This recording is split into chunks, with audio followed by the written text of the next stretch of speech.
I decided I was going to become the first person with a physical disability to go from one country to another by paddleboard. Paddling across Lake Ontario is a huge challenge that Mike Shoreman has set for himself when just 3 years ago, he couldn't even walk. I got very sick in 2018. My chickenpox reactivated as an adult as shingles, and it attacked my vestibular system in my ear. My face shattered, the nerves on the one side, speech, vision. I've got hearing impairments in my one ear, and I lost my sense of balance. So I went from being really athletic and fit to not being able to walk anymore. He had been a professional in the paddleboarding industry. Suffering a sudden neurological condition meant years of therapy, both physical and mental. So it sent me on a huge mental health journey, and my parents forced me into a crisis center to get mental health treatment. They said, "Mike, you need help. You're not processing."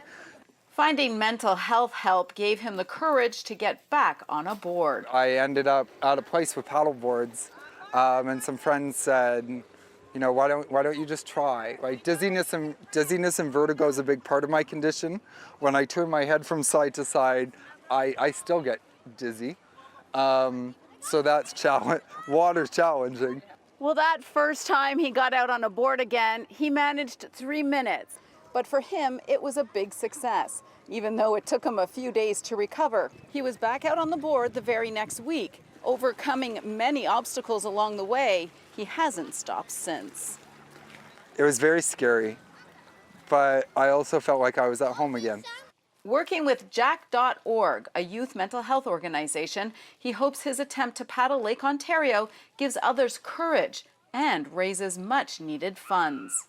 Help support kids. I felt very alone in my mental health journey. I don't want kids to feel that way. I hope it hits 100,000.